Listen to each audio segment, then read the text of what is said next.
8 taon lamang siya, napakabata, wala pang alam sa totoong takbo ng buhay. Ang alam niya lang, tumakbo sa lansangan, magtampisaw sa ulan, manood ng TV, sumayaw sa mga sikat na clips sa TikTok, pumasok sa school, kumain at mahimbing na matutulog sa gabi. Mga bagay na karaniwan lamang para sa musmos pang si Crystal Jane Arcasa. Ang kaso ng pagkamatay ni Crystal ay labis na nakakagalit, nakakadurog ng puso, nakakabahala ng isip at talaga namang mapapatanong ka kung ano na nga ba ang nangyayari ngayon sa ating mga kababayan. Paano ang 8 taong batang ito ay naging biktima sa isang malagim na krimen?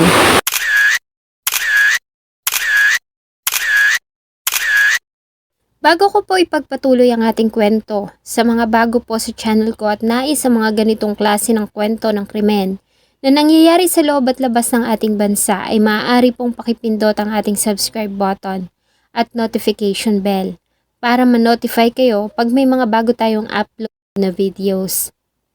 June 9, 2025, nang makatanggap ng tawag ang tanggapan ng Iligan City Police Station 2. Tungkol ito sa natagpuang wala ng buhay na katawan ng isang batang babae sa masukal na sapa sa Buruan, Iligan City.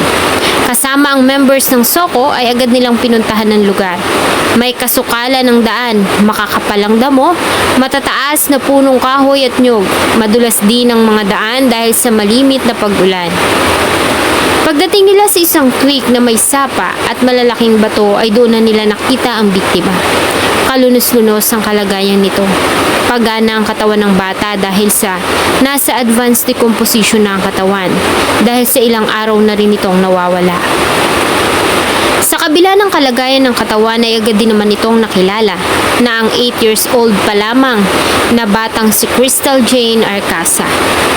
Ayon sa ina ng biktima, June 5, 2025 ng alas 10 ng umaga ay nagpaalam sa kanya ang anak na si Crystal.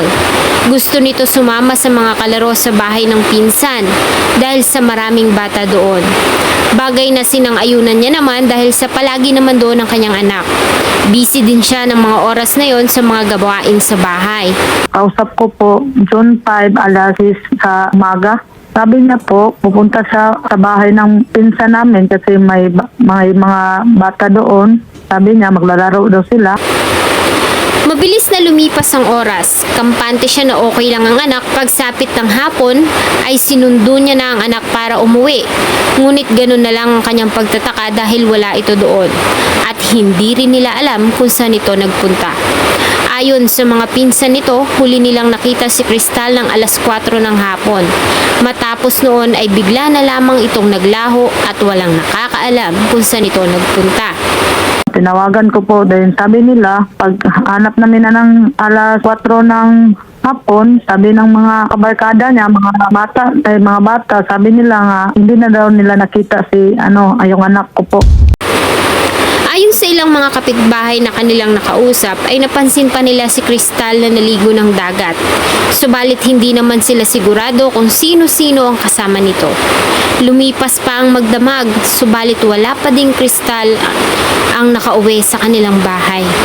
Napuntahan na nila ang lahat ng lugar na pwedeng puntahan nito, subalit bigok sila na makita si Crystal. June 6, 2025 ay mabilis na kumalat ang larawan ni Crystal sa social media, kasabay ng panawagan kung sino ang maaaring nakakita sa kanya. Ayon sa post, huli itong nakita sa Timuga, Buruan, Iligan City ng alas 4 ng hapon. May taas ito na 105 cm at timbang na 19 kilograms. Nakasuot ng striped na t-shirt at puting pajama. Nireport na rin nila ang pagkawala ni Crystal sa mga pulis at sa kanilang barangay officials. Maliban dito, kasama ang ilang mga kamag-anak, kakilala at kapitbahay ay sinuyod nila ang masusukal na kakahuyan, damuhan malapit sa kanilang bahay. May kutob kasi sila na baka na-aksidente ito at kailangan ng tulong o hindi makalakad kaya hindi pa ito nakakauwi. Nag-aalala na rin sila dahil sa mga panahong iyon ay bumubuhos na ang ulan, lalo na pagsapit ng hapon at gabi. Subalit kahit na anong gawin nilang paghahanap ay hindi nila matagpuan si Crystal. June 9, 2025, matapos ang halos 4 na araw na pagkakawala ng bandang alas 4 ng hapon, ay natagpuan nila ang hinahanap. Subalit wala na itong buhay. Kung ano ang nangyari kay Cristal ay isang malaking katanungan. At para makasiguro kung nagkaroon ng foul play, ay agad nilang isinailalim ang katawan ni Cristal sa post-mortem examination. Sa resulta, lumabas na ang dahilan ng pagkamatay ng kawawang bata ay asphyxia by strangulation o pagkawala ng hangin sanhi ng pagkakasakal. At ang nakakalungkot, lumabas sa autopsy na may mga sinyales na ang bata ay nakaranas ng panghahalay. Sa crime scene ay may mga nakuha silang mga specimens, patak ng dugo at similya ng lalaki. Di kalayuan kung saan natagpuan ang katawan ni Cristal ay may nakita silang lumang kubo at mula doon ay may nakuha silang damit na may mga similya, mga talsik ng dugo, kaya naman malaki ang posibilidad na doon ginawa ang krimen at itinapon lamang sa sapa ang katawan ni Cristal. Agad na bumuo ng task force ang kapulisan ng Iligan na siyang tumutok sa kaso ng pagkamatay ni Cristal. Mabilis na kumalat ang balita ng nangyari kay Cristal sa social media. Kaya naman nakaabot ito sa tanggapan ni Senator Raffy Tulfo na nangako ng 100,000 pesos na reward money sa kung sinong makakapagbigay ng information na makakatulong sa pagkakalutas ng kaso. Ito ay dinagdagan naman ng mayor ng Iligan ng karagdagang 100,000 kaya naman nagkaroon ng kabuuang 200,000 pesos na reward money. Ang nasabing pabuya ay nakatulong naman sa ginagawang investigasyon ng mga pulis dahil may ilang testigo ang matapang na dumulog sa kanilang tanggapan at nagbigay ng salaysay. Sa ginawang pag-iimbestiga ng mga pulis noong una ay nagkaroon sila ng 4 na persons of interest na isinailalim nila sa lie detector test at 2 sa mga ito ang bumagsak. Ang una ay isang car wash boy, itinuro ito ng isang testigo na siyang nakita niyang huling nakasama ni Cristal. Ang ikalawa ay isang construction worker na dati nang may record ng panghihipo at notorious daw talagang nambabastos ng mga kababaihan sa kanilang lugar. Subalit ang lubos na nakatulong sa investigasyon ay ang paglutang ng 10 years old lamang na estudyante. Ayon sa salaysay nito, noong June 5, 2025, ng bandang alas 4 ng hapon, siya kasama ang biktima na si Cristal ay naglalaro malapit sa sapa nang lapitan sila ng 3 kalalakihan. Inalok umano sila nito na bibigyan sila ng 1,000 pesos para sumama sa kanila. Bagamat sumama silang 2 sa mga suspect, kalaunan ay sumakit umano ang kanyang paa. Kaya naman umatras siya at nagdesisyon ng umuwi. Samantalang nagpatuloy naman si Cristal at yun na ang huling pagkakataon na nakita nila na buhay ang biktima.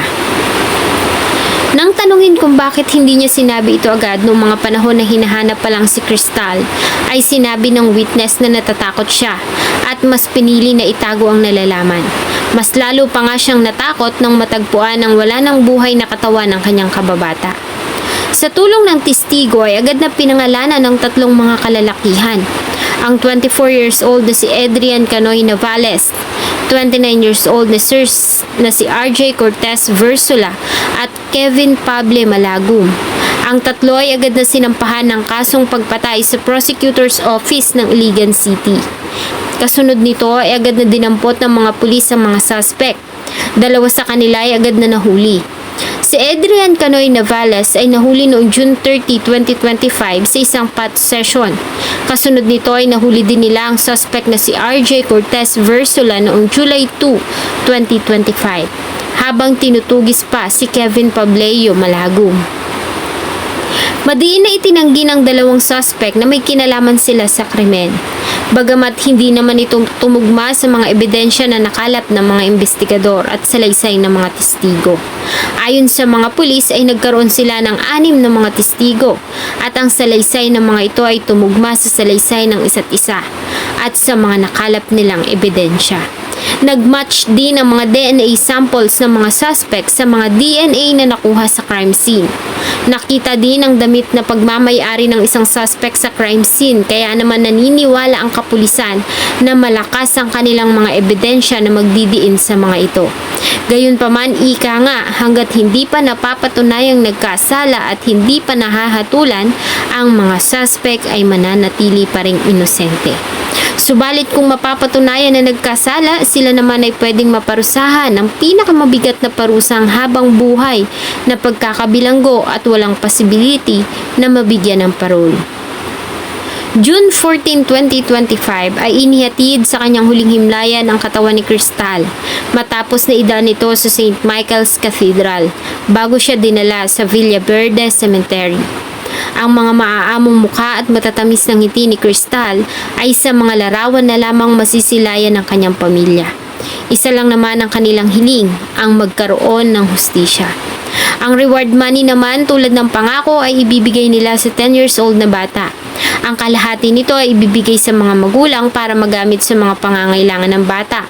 At ang kalahati naman ay ilalagay sa isang trust fund kung saan ay makukuha lamang nito pag tumungtong siya sa edad na 18.